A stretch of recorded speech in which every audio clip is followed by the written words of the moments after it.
Good morning.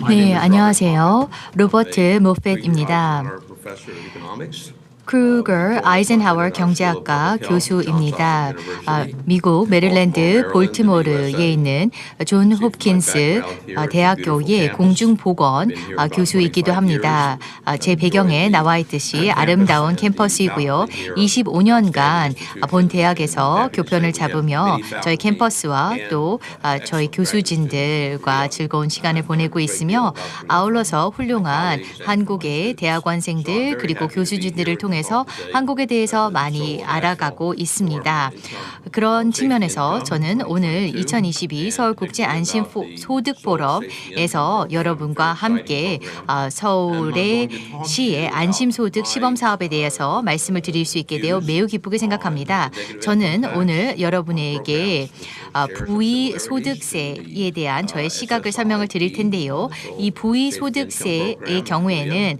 And I'll talk to you about US SSIP와의 evidence, 유사점이 많이 있습니다. since 저는 no 오늘 주로 미국을 evidence from any 기반으로 other 한 countries, but 증거에 my 대해서 expertise 설명을 is 드릴 US. 텐데요. So I'll 물론 spend 다른 my 국가들의 사례에 limited time 대해서도 talking 알고 about that. 있지만 So I have a 시간이 number of 제약이 slides. 있기 We'll 때문에 go through them 제가 주로 미국에 대한 briefly, and 전문성을 I have 가지고 있기 some little time 때문에 for discussion 해당 and 내용을 questions at the 설명을 end. 드리겠습니다. So let me share my 슬라이드를 screen, 공유하도록 share my 하겠습니다. slides, 그리고 발표를 and 드린 let us 후에는 begin. 토론과 또 And again, I'd 질의응답 like to 시간을 thank 가질 수 the 있게 되기를 Seoul 바랍니다. Metropolitan 다시 한번 Government, in 시작하기에 particular, 앞서서 Mr. 서울시와 Mayor 또 오세훈 서울시장님 측에게 저를 초대해 주신 점에 대해 감사 인사드립니다.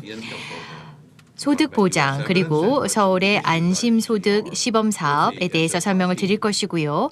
미국의 사례에 대해서 공유 드릴 예정인데요. 화면 공유 드리도록 하겠습니다.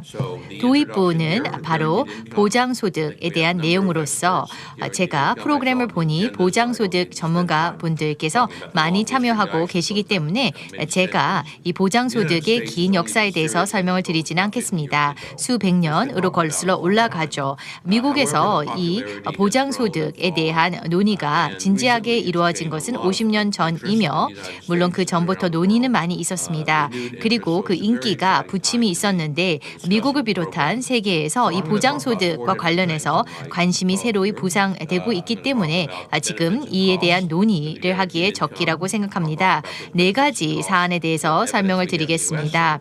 보장소득의 혜택과 비용 그리고 미국의 보장소득에 대한 예 그리고 또한 보장소득의 경제성에 대한 특별히 또 근로장려에 대한 설명을 드리겠습니다. 이 부분 사실 이것이 과연 이 일에 대한 촉진제인가라고 하는 것이 이 분야에 계신 많은 분들에게 관심이 많은 사항이라고 생각을 하며 또 미국에서 이 근로저감 영향에 대한 사례를 설명을 드리고 그 다음에 서울의 안심소득 사업의 이슈들에 대해서 설명을 드리겠습니다. 이 혜택과 또 증가의 증거들을 보게 되면은요, 일단 이 SSIP의 경우에는 부의소득세의 형태라고 할 수가 있습니다. 그래서 그 자격을 갖춘 또 참여하고 있는 모든 가구의 소득 특정 금액을 보장을 하고 있는 것입니다. 한국의 경우에는 중위소득 85%로 설정이 되었습니다. 그렇게 높지도 낮지도 않은 수준이라고 생각합니다. 사람들 중에서는 이보다 훨씬 높기를 원하는 사람도 있겠지만 또 부의소득세의 경우에는 그렇게 높게 설정이 되어 있지는 않습니다. 저는 오늘 여러분에게 보편적 기본소득에 대해서는 설명을 드리지는 않겠습니다. 해당 사안에 대해서 설명드릴 수 있는 분들이 많이 계시기 때문에 그러나 부의소득세 그리고 보편적 기본소득에서는 한 가지 공통된 특징이 있는데요.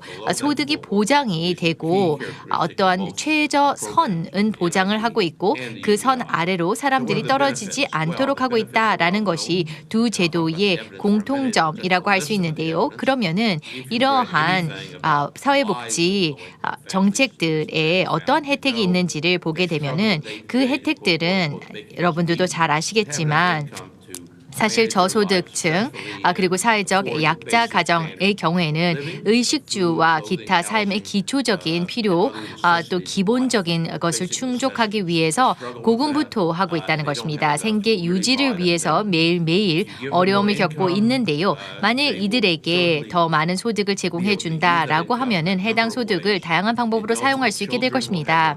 성인과 아이 모두 더 많은 소득을 얻게 되고 이로 빈곤율이 하락하게 될 것입니다. 추가 소득을 통해서 얻을 수 있는 또 다른 혜택은 불안정한 소득을 완만하게 해줄 수 있다는 것인데요. 실직을 하게 된다 하더라도 어느 정도 이 소득이 보장이 되고 또한 갑작스러운 지출에 대해서도 지불할 수 있게 됩니다. 예를 들어 자동차 갑자기 고장났을 경우에는 수리비를 낼 수가 있기 때문에 그들의 삶의 안전성이 개선이 될 것입니다. 그리고 불안정성으로 인해서 사실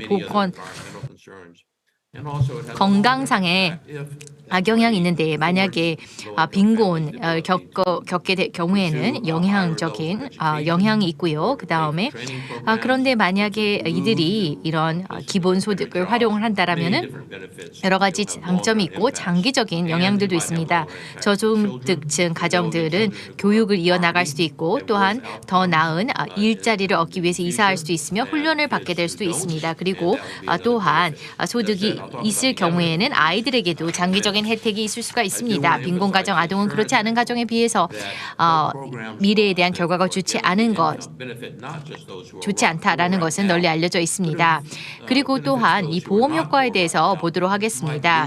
이러한 효과는 지금 당장 빈곤 상태는 아니지만 실직으로 인해서 빈곤으로 추락하게 될 경우 이들이 임시적인 빈곤 상태, 실직 상태를 극복하는 데에 이 소득 보장이 도움이 될 수가 있습니다. 그러나 이와 같은 혜택이 있기 위해서는 그 사업이 굉장히 빠르게 사람들을 등록시킬 수 있도록 해줘야 될 것이며 몇 달, 몇 주간 현금을 빠르게 지급해 줄 수 있어야 되는데 많은 사업들이 그렇게 빠르게 진행되지 못하는 경우들이 있습니다. 그러나 이런 속도가 좀 빨라야지만 이런 보험적인 효과를 얻을 수가 있습니다. 미국의 증거를 보게 되면은요, 여러 가지 다양한 사업이 있습니다만 제가 강조하고 싶은 것은 보장소득 제도를 도입하고 있지는 않습니다. 여러 가지 이 종류의 프로그램들이 있는데 그 중에서 모든 사람들에게 적용이 되고 있는 것이 하나 있는데 그것은 푸드 스탬프, 즉 저소득층 식비 지원 제도로서 이는 저소득층 가정 모두에게 적용이 되는 제도로서 기혼이든 미혼이든 자녀의 유무 그리고 나이가 기준이 아닙니다. 그래서 이러한 푸드 스탬프가 있고요. 그 다음에 의료 시스템도 있는데 이 의료 사업의 경우에도 거의 모든 사람들이 대상입니다. 고령, 장애인 등이 대상이고요. 그런데 저희들의 이런 프로그램들이 완전한 이 보장소득은 아니다 하더라도 이러한 사업들을 통해서 전반적인 빈곤율을 50%, 즉 절반 정도로 줄이고 있다라는 것입니다. 1970년대에 이루어진 현장의 실험들을 통해서 저희가 증거를 얻게 되었는데요. 즉 주택비 지출이 늘어나고 그다음에 주택 보유율이 늘어나며 교육 수준이 늘어나고 또 학생들의 학업 성적이 개선이 되었다라는 것입니다. 해당 실험에서 보장소득을 얻을 경우 자녀들의 학업 성적도 개선이 되었고 부모들의 스트레스도 줄어들게 되었습니다. 정신건강이 매우 중요한데 사실 자녀들이 필요로 하는 것을 부모가 지출해주지 못할 때에 상당한 스트레스가 생겨나게 되는 것입니다. 사실 저희 미국에서 진행된 푸드 스탬프 프로그램의 경우 보건 부분에 있어서 상당히 큰 효과가 있었는데요. 성인과 아동 모두의 효과가 있었으며 또 진행이 굉장히 빠릅니다. 그래서 실직이 되었을 경우 거의 빠르게 푸드 스탬프를 단기간에 받을 수 있게 되었습니다. 그 이외에도 여러 가지 사례들이 많이 있습니다만 제가 시간 관계상 다 소개를 드릴 수는 없을 것 같고요. 사실 소득 보장을 통해서 정말 많은 혜택이 있다라는 것은 너무나 많은 증거들이 있습니다. 그런데 비용적인 측면이 있는데 비용이라고 얘기할 때에 좀 더 전반적인 비용을 얘기하는 것입니다. 빈곤이라고 하는 것도 비용이 수반이 되는 것입니다. 만약에 사람들이 빈곤 상태가 아니라면 오히려 생산성이 늘어나게 되기 때문에 미국의 GDP는 늘어나게 될 것입니다. 미국에서 사실 GDP가 4% 저감이 된다라는 것입니다. 지금의 빈곤율 때문에요. 이런 점도 우리가 고려를 해야 될 것입니다. 미국도 한국처럼 저희의 사회 안전 보장망에는 사각지대들이 있습니다. 저희는 보장 임금을 소득을 채택하지 않고 있기 때문에 사실 3%에서 3.3% 정도의 인구는 극빈 상태이고요. 심각한 빈곤 문제를 겪고 있습니다. 2021년 팬데믹 기간 동안에 의회에서는 자녀들을 위한 세금 제도를 제공하였는데요. 즉 자녀를 가지고 있는 가정의 소득 보장을 제공해 주었던 것이나 이는 만료가 되었습니다. 의회에서는 이것을 다시 도입하기 위해서 노력하고 있습니다. 또한 2019년도 미국의 국립과학원에서는 여러 계산을 통해서 보장 임금을 통해서 오히려 지금 미국의 현재 빈곤율이 50% 추가로 개선이 될 수 있다라는 것을 확인할 수 있었습니다. 그렇기 때문에 아직 완전히 활용하지 않은 큰 잠재력이 있습니다. 그러나 이러한 사업을 진행하기 위해서 비용이 막대하긴 한데요. 연방정부의 예산 중 14%가 사회 안전망 프로그램을 위해서 할당이 되고 있고 또한 고령 사회보장, 고령연금까지 포함하고 또 장애인 사업을 포함한다라고 하면은 이 연방 예산의 14%에도 절반이 추가적으로 필요하게 되는 것입니다. 그래서 비용이라고 하는 것은 심각한 이슈이기 때문에 잘 고려해야 됩니다. 네, 간접적인 비용은 일의 증가 또 더 높은 수준의 교육을 받고자 하는 욕구의 감소의 가능성이 있습니다. 그리고 잠시 후에 여기에 대해서 좀 더 자세히 말씀을 드리도록 하겠습니다. 그리고 경제학은 어떻습니까? 경제학은 모든 경제학자들이 잘 알고 있는 분야죠. 여기 청중 중에 경제학자가 있다는 것을 저도 알고 있습니다. 보장소득의 경제학은 이 공식으로 표현이 됩니다. 그래서 G는 보장된 금액입니다. 만약에 돈이 전혀 없습니다. 그러면 E는 수입이고요. 수입이 없고 G가 받게 될 금액입니다. 수입이 증가할수록 이제 E도 증가하겠죠. 혜택은 T 비율에 따라 감소를 하게 됩니다. 작은 T는 혜택 감소, 소문자 T는 혜택 감소 비율입니다. 어떤 사람들은 그것을 세율이라고 부르는데요. 그것은 사회안전소득 프로그램에서 50%입니다. 따라서 총소득은 이 혜택과 그리고 또 소득의 수입의 합이라고 할 수 있습니다. 네, 그리고 이것은 저와 같이 이 분야에서 수년 동안 일한 사람들에게 친숙한 도표인데요. 가족의 소득이 얼마인지 가로축에 표시가 되고 그리고 세로축 Y축에는 총 소득이 나와 있습니다. 소득이 0인 경우 G를 받게 됩니다. G가 그들이 받을 수 있는 최대 어떤 소득 금액입니다. 그런데 그들이 더 많이 일을 하고 소득이 올라갈수록 혜택은 줄어들게 됩니다. B는 이가 올라갈수록 점점 작아지는 것을 볼 수 있는 수직거리입니다. 결국 수직 점선은 혜택이 0으로 떨어지고 가족이 더 이상 프로그램의 자격이 없어지는 그런 소득 수준을 나타냅니다. 네, 그래서 이 다이어그램의 메시지라고 하는 것은 첫 번째는 대부분의 혜택이 저소득 가정에 돌아간다는 것입니다. 더 많은 혜택이 가장 가난한 가정에 전달이 되며 이는 대부분의 프로그램이 시도하고자 하는 바입니다. UBI는 아니지만 모든 의무소득세 프로그램은 소득이 가장 낮은 사람들에게 더 많은 지원, 돈을 제공하려고 합니다. 때로 그것을 목표 효율성이라고 부르며 가장 가난한 가족에 대한 혜택을 목표로 하고 더 높은 소득의 가족에게 다소 덜 제공을 하는 것입니다. 그것이 바로 특징입니다. 소득이 조금 더 높은 사람들이 소득 대비 조금 더 혜택을 받을 수 있게 감면율을 낮추면 어떨까라고 생각할 수도 있겠습니다. 그러나 그것은 소문자 T를 낮추면은 이제 일어나는 일입니다.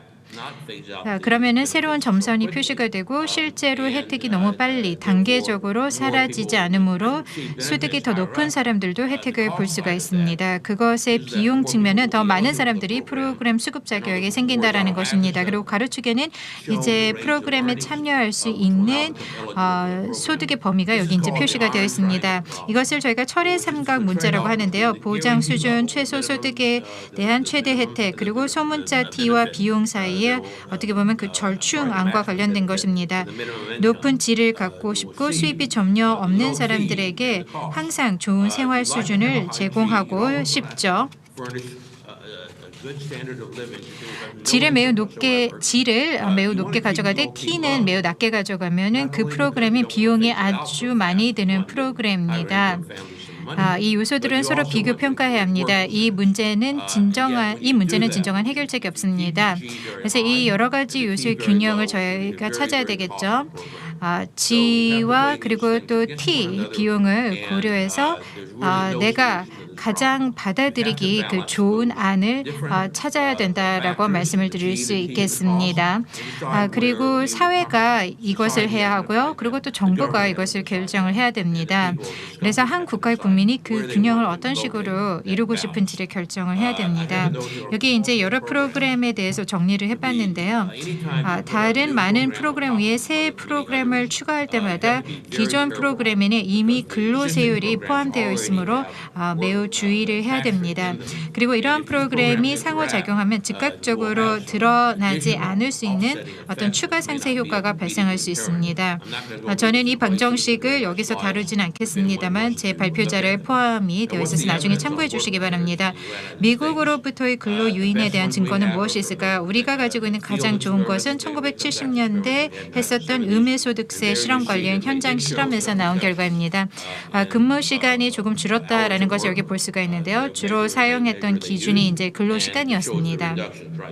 여기 보시면은 남편들보다 아내들의 근무 시간이 감소하는 것을 볼 수가 있습니다. 그리고 더 많은 아내들이 일과 일하지 않는 경계선에 있고 일을 더 줄인 것을 볼 수가 있습니다. 그래서 이것이 너무 크냐 너무 작냐라는 논란이 있는데요. 이러한 실험의 설계 및 분석에는 많은 문제가 있었습니다. 근데 제가 여기에 대해서는 더 많은 시간을 할애해서 말씀을 드리지 않겠습니다. 단순히 이것이 추정치라고 말씀을 드리고 싶고요.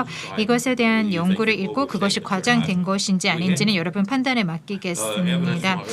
다른 프로그램에서도 또 여러 증거들이 있습니다. 우리 푸드스탬프 프로그램도 근로에 실질적으로 영향을 미치지 못하고 있고요. 또 메디케이드도 마찬가지입니다. 그러나 주택 프로그램은 매우 좋다라고 말씀드릴 수 있겠습니다. 자연 실험 연구를 몇 년 전에 진행했는데 무작위로 사람들을 주택 프로그램에 배정했고 소득이 11% 감소하는 것으로 나왔습니다. 이 모든 연구의 특징 중 하나는 탈근로 유인이 0은 아니지만 평균적으로 탈근로 유인이 발생을 한다라는 것입니다. 가장 크게 나타나는 이들이 자녀가 있는 여성입니다. 그 이유는 많은 여성, 특히 어린 자녀가 있는 여성의 경우 집에서 더 많은 시간을 보내고 싶어 한다라는 것입니다. 집에서 더 많은 시간을 보내도록 해주면은 자녀와 더 많은 시간을 보낸다라는 것입니다. 그들이 가난하고 또 일을 해야 되고 지원이 없다면 보육이 좋지 않더라도 일을 하게 됩니다. 그리고 가계 수입을 유지하기 위해 그들은 원하지 않더라도 일을 한다라는 것입니다. 이것이 프로그램에서 오는 그 큰 효과 중에 하나일 거라고 생각을 합니다. 그리고 많은 사람들은 어린 자녀를 둔 어머니가 실제로 집에서 더 많은 시간을 보내는 것을 나쁘다고 이야기를 하지는 않을 것입니다.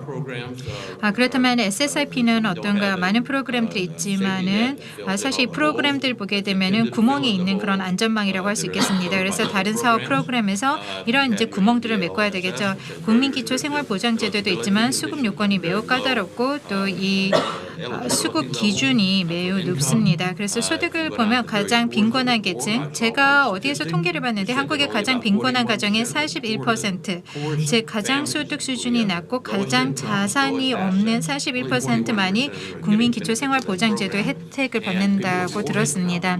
소득이 더 많거나 자산이 더 많은 사람들은 혜택을 훨씬 덜 받게 되는 것이죠. 그렇기 때문에 궁극적으로는 많은 사람들이 혜택을 받고 못하고 있습니다. 그래서 서울 안심소득사업은 국민기초생활보장제도 수급 자격이 없는 저소득층에게 도움을 줄 것이라고 생각합니다. 수급 요건이 훨씬 덜 까다롭기 때문에 그리고 소득이 조금 더 높은 더 많은 가정들이 이제 혜택을 볼 수 있게 되는 것이죠. 그래서 더욱 많은 저소득 그리고 그보다는 조금 더 소득이 높은 가정들이 혜택을 누릴 수 있을 것이기 때문에 더 많은 혜택이 소득 분포도의 상하단에 많은 혜택을 주게 될 것입니다. 다른 프로그램과의 상호작용은 매우 복잡합니다. 국민기초생활보장제도 수급자는 자격이 안 되죠. 그리고 일부 다른 프로그램은 100% 과세가 됩니다. 그리고 또 자체 세율이 있는 근로소득 세액 공제가 있는 것으로 알고 있습니다. 한 가지 제안을 드리고 싶은 것은요. 다른 프로그램과 중첩되는 부분이 복잡하기 때문에 평가팀에서 시뮬레이션 모델을 만드는 것을 고려해보면 좋을 것 같다는 것입니다. 실질적으로 기대하는 것, 즉 여러 가정의 총 혜택과 총 혜택 감소율을 산출을 해보는 것입니다. 것입니다. 그래서 요약을 하자면 소득보장 프로그램이 복지, 교육, 건강, 또 성인, 어린이 등 모든 면에서 엄청난 혜택을 가져다 줄 것이고 또 긍정적인 영향을 미칠 것이라는 사실 증거가 압도적으로 많다라고 말하는 것이 타당하다라고 말씀을 드리고 싶습니다. 근로 요인은 조금 혼합이 되어 있습니다. 근로 요인은 없다고 생각하지는 않습니다. 그러나 사람마다 의견이 다를 수 있습니다. 이것이 중요한 이유는 G와 T에 대한 결정에 영향을 미칠 수 있습니다. 근로 요인은 크지 않고 그닥 중요한 문제라고 생각하지 않으면 보장 수준을 높게 잡고 T, 혜택 감소율을 높게 잡아야 합니다. 그리고 가장 소득이 낮은 가정들에게 모든 자원을 집중하고 아주 빨리 단계적으로 이제 철폐를 하게 됩니다. 삭감을 하게 됩니다. G를 매우 높게 잡아 다른 소득이 없는 모든 사람들을 커버하고 세율을 매우 높게 이제 설정을 하는 것이죠. 그러나 근로요인이 매우 심각한 문제고 주의를 기울여야 한다라고 생각하면 세율을 낮게 가져가야 됩니다. 그리고 더 많은 돈을 쓰고 싶지 않다면 G2를 줄여야 할지도 모르겠습니다. 그래서 바로 근로요인을 생각을 해야 됩니다. 근로요인이 얼마나 중요한가에 대한 결정을 하고 결정에 따라 G와 T를 조정해야 됩니다. 서울 안심소득 사업은 매우 유명한 프로그램이며 저도 평가 결과를 기대를 하고 있습니다. 또 이 분야에 대해 여러분이 가지고 있는 질문에 대해서 답변하는 데 잠시 시간을 할애하겠습니다. 보장된 소득이 경제적, 사회적 불평등을 해결하는 해결책 중 하나가 될 수 있을까요? 라는 질문인데요. 그리고 의심의 여지 없이 빈곤을 크게 줄일 수 있고 또 고소득 가정과 저소득 가정 사이의 격차를 좁힐 수 있다라고 말씀을 드리고 싶습니다.